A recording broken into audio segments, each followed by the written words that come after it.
Hello दोस्तों, कैसे हैं आप। एमपीपीएससी का मेंस का पेपर हो चुका है और ये देख रहे हैं हम जनरल स्टडीज एमपीपीएससी का मेंस का फर्स्ट पेपर। टोटल टाइम था 3 आवर्स और किसी ने पीडीएफ जो भेजा है तो मैं आपके लिए वीडियो बना रहा हूँ। तो सबसे पहला है, इससे पहले हम लोग देख लेते हैं कि पेपर में क्या क्या इंस्ट्रक्शन दिए गए थे। तो पेपर 300 नंबर का था, आपके लिए यह बात पता है। सेक्शन ए था और सेक्शन बी था। 150 नंबर के 2 सेक्शन थे। प्रश्न नंबर 1 है। इस प्रश्न में 15 अति लघु उत्तरीय उप प्रश्न दिए गए हैं। प्रत्येक प्रश्न का उत्तर अधिकतम 15 से 20 शब्दों में देना था। तो 1 क्वेश्चन इक्वल टू 3 मार्क्स। तो देखते हैं, सबसे पहले था थर्मीडोरियन प्रतिक्रिया, थर्मीडोरियन रिएक्शन पूछी गई थी। उसके बाद बिल ऑफ राइट्स 1689 काफी इजी था, बिल ऑफ राइट्स पूछा गया था। बाड़ाबंदी आंदोलन पूछा गया था। नेक्स्ट है ऋग्वेदिक पंचजन, ऋग्वेदिक पंचजन पूछा गया था। वंशुबंधु, वंशुबंधु पूछा गया था। मौर्य काल में तीर्थ 1.6 में पूछा गया था। मौर्य काल में तीर्थ, तीर्थास इन द मौर्यन पीरियड इसे इंग्लिश में कहते हैं। नेक्स्ट है अनवर ए सोहेली। उसके बाद दस्तक प्रथा, दस्तक प्रथा। उसके बाद उलगुलान, उलगुलान काफ़ी ये बुरसा मुंडा से रिलेटेड है उलगुलान, और कई बार पूछा जा चुका है यूपीएससी। जी हाँ दोस्तों, यूपीएससी के 2020 के प्रीलिम्स एग्जाम में भी उलगुलान से क्वेश्चन पूछा गया था। नेक्स्ट है संकरसा, 1.10 में पूछा गया था संकरसा। तो दोस्तों आपको बता दूं, ये वीडियो का डिटेल एनालिसिस करेंगे हम लोग, सॉल्व करवाएंगे, लेकिन अभी पेपर आया है तो आज आपके लिए जल्दी से पेपर 5-10 मिनट में करवा देते हैं कि क्या क्या क्वेश्चन आए, क्योंकि काफ़ी स्टूडेंट्स हैं जो पेपर देकर आए हैं, जो पेपर मतलब देने वाले हैं एमपीपीएससी प्री इस बार का, तो उनके लिए हेल्पफुल हो सकता है। नेक्स्ट है भीमा नायक, भीमा नायक से पूछा गया था। उसके बाद जेबीपी कमेटी, जेबीपी कमेटी से क्वेश्चन था। उसके बाद सिवनी सत्याग्रह। उसके बाद भूमरा का मंदिर 1.14 में है, भूमरा का मंदिर। उसके बाद बाघ गुफाएं, जिसे बाघ केव्स कहते हैं। नेक्स्ट है निम्नलिखित में से किन्हीं 10 प्रश्नों के उत्तर अधिकतम 100 शब्दों में लिखना था और प्रत्येक प्रश्न था 6 अंक का। 1 क्वेश्चन इक्वल टू 6 मार्क्स। सो देखते हैं, पहला क्वेश्चन था यूरोप के पुनर्जागरण को मंगोलों ने कैसे प्रभावित किया, संक्षेप में स्पष्ट कीजिए। How did the Mongols influence Europe renaissance, explain in brief. उसके बाद नेक्स्ट क्वेश्चन था प्रथम विश्व युद्ध के लिए विलियम कैसर के उत्तरदायित्व का मूल्यांकन कीजिए। Evaluate the responsibility of William Kaiser to for the First World War. Next question था evaluate the role of the Bimbisara in the rise of the Magadha. काफी इंपोर्टेंट क्वेश्चन था, कई बार यह पूछा जा चुका है। मगध के उत्कर्ष में बिम्बिसार की भूमिका का मूल्यांकन कीजिए। तो यह क्वेश्चन काफी इजी था।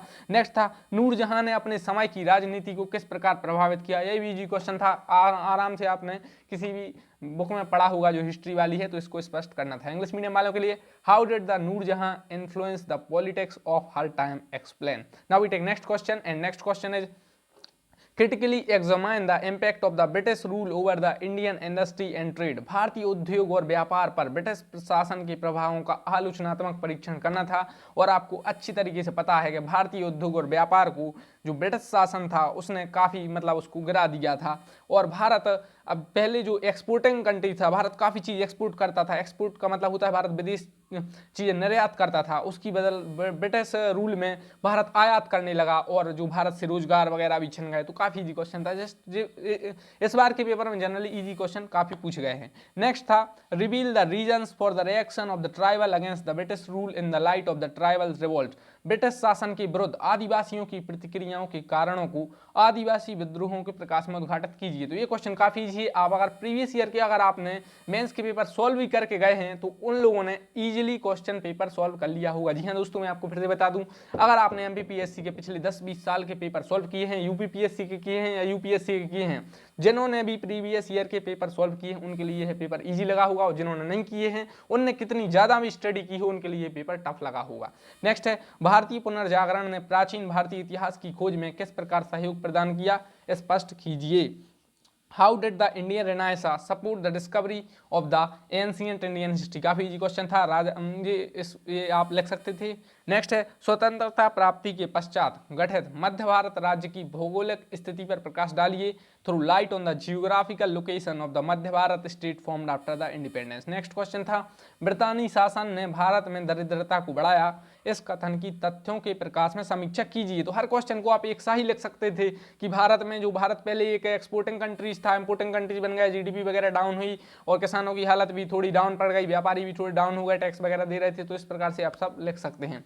इंग्लिश में है British rule increased poverty in India. गरीबी कैसे बढ़ी, जब भी तो गरीबी बढ़ेगी जब भारत निर्यात की जगह आयात करेगा, तो जो वैल्यू डाउन होगी इंडिया की कंट्री की या जो भी है, तो इसलिए भारत में जो पॉवर्टी बढ़ी, गरीबी बढ़ी, और उसी समय मतलब अकाल पड़ा, और टैक्स वगैरह भी उन लोगों ने, ब्रिटिश रूल उन्होंने कम नहीं किए। तो ये सब आप लोग लिख सकते हैं, काफी इजी क्वेश्चन था। ब्रिटिश इंग्लिश मीडियम वालों के लिए देखते हैं, British rule increase poverty in India, review this statement in light of the facts. Now we take next question. Next है write a short note on Malwa Utsav. Malwa उत्सव पर संक्षिप्त टिप्पणी लिखना था। नेक्स्ट था मध्य प्रदेश में स्थित उदयगिरी की गुफाओं की प्रमुख विशेषताओं का वर्णन कीजिए। काफी बार आपने इस क्वेश्चन को देखा होगा। नेक्स्ट है अमरकंटक के धार्मिक एवं सांस्कृतिक महत्व का विवेचन कीजिए। काफी इजीली क्वेश्चन था, आपने आसानी से किया होगा। Discuss the religious and cultural significance of the Amarkantak. Now we take next part and which is, इस प्रश्न में 3 उप प्रश्न हैं और प्रत्येक प्रश्न का उत्तर अधिकतम 300 शब्द में देना है। मैं थोड़ा फास्ट करवा रहा हूं पेपर, लेकिन मैं इसमें आपके लिए सिर्फ बता रहा हूं कि पेपर में क्या क्या पूछा गया है। नेक्स्ट है पुनर्जागरण की विशेषताओं को पुनर्जागरण की विशेषताओं को विवेचित कीजिए। Discuss the feature of renaissance. काफी क्वेश्चन रिनायसा पे पूछे गए हैं। नेक्स्ट है अथवा में एक क्वेश्चन और दिया गया था कि describe the political consequence of second world war. काफी बार आप लोगों ने अगर सेकंड वर्ल्ड वॉर थोड़ा सा ही पढ़ा हुआ तो पता चल गया होगा कि द्वितीय विश्व युद्ध के राजनीतिक परिणामों का वर्णन कीजिए। यूएनओ वगैरह की स्टेब्लिशमेंट हुई, और पॉलिटिकल पावर लिखा है तो वो कोल्ड वॉर वगैरह, अमेरिका और ये रूस वगैरह, ये सब मतलब नए वो ग्रुप बन गए कम्युनिस्ट और वगैरह, और वैसे सब आप लोग इसको इजीली कर सकते थे। नेक्स्ट है हड़प्पा सभ्यता की आर्थिक स्थिति का वर्णन कीजिए। Describe the economic condition of the Harappan civilisation. Harappa की जो सिविलाइजेशन है उसका आपको इकोनॉमिक वर्णन करना है। नेक्स्ट है गुप्त काल में विज्ञान और तकनीक के विकास का वर्णन कीजिए। गुप्त काल is one of the important topic. गुप्त काल से क्वेश्चन बनता है। गुप्त काल को स्वर्ण काल कहा जाता था। कई बार यह क्वेश्चन बन गया गुप्त काल को स्वर्ण काल क्यों कहा गया, तो वो सब एक ही, सब में एक ही चीज लिखना है कि गुप्त काल में विज्ञान और तकनीक क्यों बढ़ी, क्योंकि काफी साइंटिस्ट हुई, आर्यभट्ट वगैरह है, जो भी आपको साइंटिस्ट याद हैं या जो सब, आप इसको प्रैक्टिकल वे में भी आंसर सॉल्व कर सकते थे। नेक्स्ट चंदेल शासक विद्याधर की उपलब्धियों का मूल्यांकन कीजिए। Evaluate the achievements of the Chandel rural Vidyadhar.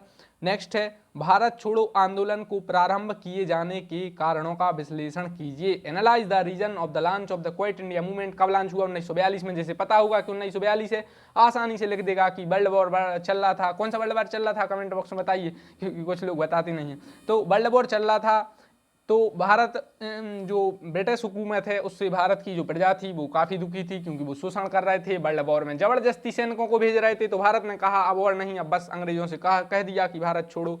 तो इसको आप अगर थोड़ा सा प्रैक्टिकल होते हैं तो आप यह पेपर आसानी से सॉल्व कर सकते थे।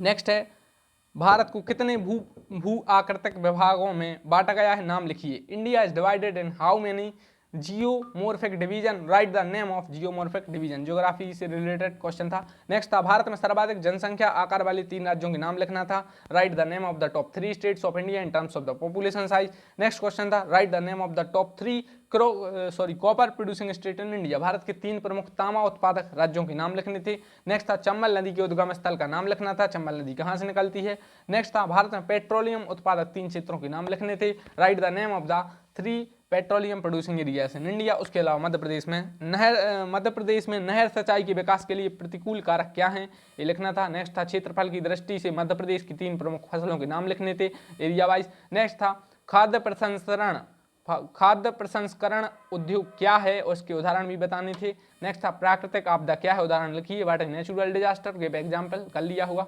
नेक्स्ट है मृदा अपरदन को रोकने की मुख्य उपाय लिखिए। Write the main measures to control the soil erosion. Soil erosion को कैसे रोका जाए, ये 10th की बुक में आपको मिल जाएगा। नेक्स्ट था write the name of the highest peak of Satpura mountain range with its height. Next था मध्य प्रदेश में गन्ना उत्पादक प्रमुख जिलों के नाम लिखिए। गन्ना उत्पादक हैं जो मध्य प्रदेश के प्रमुख जिले, उनके नाम लिखना था। उसके दोस्तों अगर आपने अभी तक चैनल को सब्सक्राइब नहीं किया है सब्सक्राइब कर लीजिए, क्योंकि एमपीपीएससी में अभी काफ़ी और पेपर हैं। एमपीपीएससी 2021 की प्रिपरेशन कर रहे हैं, तो भी आप इस चैनल को लाइक और सब्सक्राइब कर लीजिए। नेक्स्ट है मध्य प्रदेश में सबसे कम साक्षरता वाले 2 जिलों के नाम लिखना था।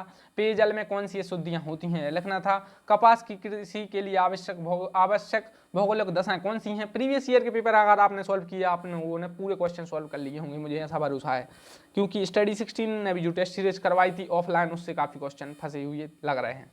नेक्स्ट है काष्ठ स्थलाकृति के विकास के लिए अनुकूल परिस्थिति लिखिए। उसके अलावा दक्षिण पश्चिम मानसून की सक्रियता में जेट स्ट्रीम का क्या योगदान है। जेट स्ट्रीम से शायद हाँ इस बार यूपीएससी 2020 प्रीलिम्स में जेट स्ट्रीम से रिलेटेड एक क्वेश्चन था।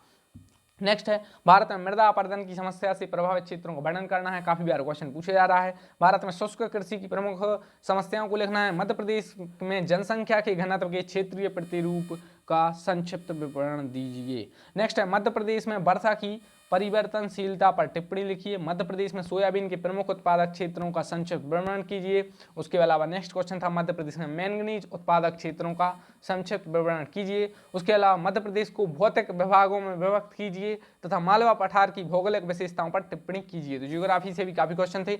भारत में विंध्य क्रम की चट्टानों का क्षेत्रीय वितरण लिखिए। Write the regional distribution of the Vindhyan system rocks in India. Next question था मध्य प्रदेश में सीमेंट उद्योगों का विवरण दीजिए।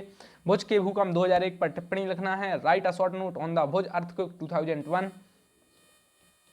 नेक्स्ट है compare the drainage pattern of northern and southern India. One of the easy question है, बार सबसे इजी क्वेश्चन था इस, मुझे लग रहा है कि उत्तर और दक्षिण भारत में अपवाह तंत्र की तुलना करना था।